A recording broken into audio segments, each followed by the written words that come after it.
Hello students, तो आज की इस वीडियो में हम लोग सॉल्व करने वाले हैं क्वेश्चन नंबर 3 का फर्स्ट और सेकंड। एक ही वीडियो में दोनों को सॉल्व करेंगे। एक्सरसाइज 10.1 है, किताब का नाम एनसीईआरटी है और सब्जेक्ट मैथमेटिक्स है, स्टैंडर्ड क्लास 8 है। तो आइए बिना समय जाए कि हम लोग शुरू करते हैं। क्वेश्चन नंबर 1 को कैसे सॉल्व किया जाएगा आइए देखते हैं। सबसे पहले आप लिखेंगे, क्या लिखेंगे आप वी हैव गिवन दैट, क्या दिया गया है हमें, 3 की पावर 0 प्लस 4 की पावर -1 मल्टीप्लाइड बाई 2 की पावर 2। देखिए इसको सॉल्व करने का तरीका क्या होता है। अब आप देख रहे हैं कि यहाँ पर डायरेक्ट 1 आ गया। कैसे आ गया हम लोग जानते हैं, आपने आपको पिछले वीडियो में भी बताया है कि अगर कोई भी संख्या हो, हाथी गधा घोड़ा बैल ऊंट कुछ भी हो, अगर उसके पावर में 0 होता है तो इसकी वैल्यू 1 ही होती है। ठीक है, और इसकी वैल्यू क्यों 1 होती है आप इस तरीके से समझ सकते हैं। देखिए a के पावर 0 है, इसको हम लोग a के पावर में 1 - 1 लिख सकते हैं, और इसको हम लोग a के पावर में 1 इंटू a के पावर में -1 लिख सकते हैं। इसको a के पावर में 1 और इंटू 1 बाई a के पावर में 1, चूंकि जब न्यूमरेटर से डिनोमिनेटर में भेजेंगे तो ये क्या हो जाएगा, प्लस हो जाएगा, और ये इससे कटेगा तो क्या मिलेगा, 1 ही मिलेगा। ये इसका आंसर, ये आपको क्लियर है। तो देखिए 3 के पावर 0 था तो इसकी वैल्यू 1 हो गई, प्लस है तो प्लस हो गया। 4 के पावर -1 है और 4 को न्यूमरेटर से डिनोमिनेटर में भेजेंगे तो ये 1/4 हो जाएगा। यहाँ मल्टीप्लाई का सिंबल है तो यहाँ मल्टीप्लाई कर देंगे। 2 के पावर 2 यानी 2 कितनी बार, 2 बार, 2 दूनी के 4, यहाँ 4 लिख दिए।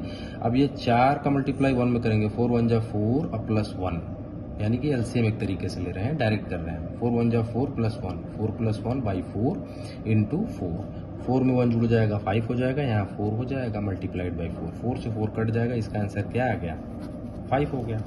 अब जो दूसरा क्वेश्चन है आपका एनसीईआरटी देख लीजिए पहले आप, वही क्वेश्चन है कि नहीं। क्वेश्चन 2 के पावर -1 इंटू 4 के पावर -1 डिवाइडेड बाई 2 के पावर -2 है, ये क्वेश्चन है। कैसे सॉल्व करेंगे, देखिए इस क्वेश्चन को हम दो तरीके से आपके सामने सॉल्व करेंगे।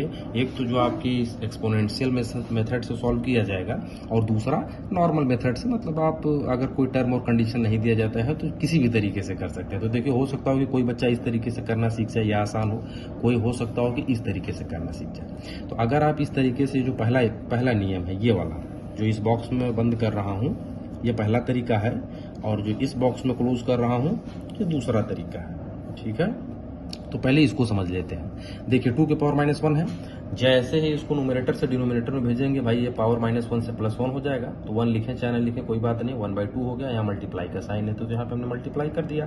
4 के पावर -1 है तो इसको भी ऊपर से नीचे भेजेंगे तो 1/4 के पावर, यहाँ 1 है छिपा हुआ है, लिखने की जरूरत नहीं, यहाँ डिवाइड का सिंबल है, यहाँ तो हमने डिवाइड कर दिया। और 2 के पावर -2 है भाई, इसको भी न्यूमरेटर से डिनोमिनेटर में भेजेंगे तो ये पावर क्या है, -2 से +2 हो जाएगा।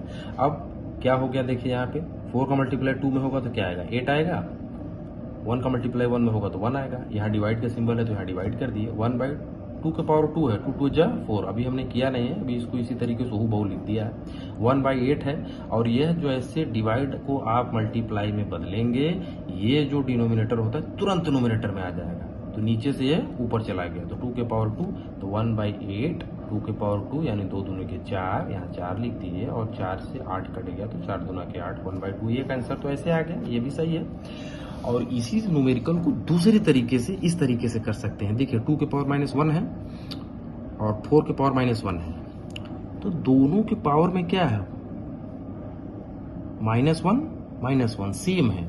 तो देखिए हमने आपको बताया है कि अगर a के पावर में n हो और a के पावर में n हो इस तरीके से, तो अगर इसका गुणा होता है तो आप तो a के पावर में क्या कर देते हैं, m + n करते हैं। लेकिन अगर यहाँ पे a के पावर में m हो और b के पावर में भी m हो, तब उस केस में हमने आपको भी पिछले वीडियो में बताया था कि ये बेस का क्या होता है, आपस में मल्टीप्लाई हो जाता है। क्या हो जाता है, मल्टीप्लाई हो जाएगा ए बी के पावर में, और दोनों के पावर में ये m आ जाएगा। तो देखिए दोनों के पावर -1 है, तो ये दोनों के पावर में -1 चला गया। 2 का मल्टीप्लाई 4 में हो गया। ठीक, यहाँ डिवाइड का साइन था तो यहाँ डिवाइड हमने लगा दिया, 2 के पावर -2, कोई बदलाव नहीं, बहुत नॉर्मल तरीके से। 4 का मल्टीप्लाई 2 में होगा तो 8 आ गया, यहाँ -1 है तो -1 कर दिया, यहाँ डिवाइड का सिंबल है तो डिवाइड कर दिया, 2 के पावर -2 हो गया। अब देखिए इस 8 को क्या लिख सकते हैं, 2 के पावर 3 लिख सकते हैं, 2 दूना के 4 दूना के 8, तो इसको 2 के पावर 3 हमने कर दिया। यह -1 पावर में था तो यह -1 हो गया, यहाँ डिवाइड का सिंबल था तो डिवाइड कर दिया, 2 के पावर -2 यानी हूबहू सेम लिख दिए जैसा ऊपर इक्वेशन में था। अब देखिए हमने आपको बताया है कि अगर यहाँ जरा सा दिखाइए, तो अगर a के पावर में m के पावर में n है, तो इसकी वैल्यू क्या होती है, ए के पावर में mn, पावर का आपस में मल्टीप्लाई हो जाता है। तो अगर 3 यहाँ इसके पावर में है और होल के पावर -1 है तो 3 का मल्टीप्लाई -1 में हो जाएगा, तो क्या हो जाएगा -3। तो 2 के पावर -3 यहाँ डिवाइड 2 के पावर -2। अब आप देख रहे हैं भाई वही बात हो गई, a के power m divided by a के पावर n। तो इस केस में जब डिवाइड का सिंबल है तो पावर सब्ट्रैक्ट हो जाएगा। तो 2 के पावर -3 माइनस कितना है पावर -2 है तो -2 कर देंगे। अब देखिए 2 के पावर में -3, माइनस का गुणा माइनस में होगा तो प्लस, यहाँ 2 हो गया, फिर -3 है +2 है, ये घट जाएगा इसमें, सो -1 बचेगा।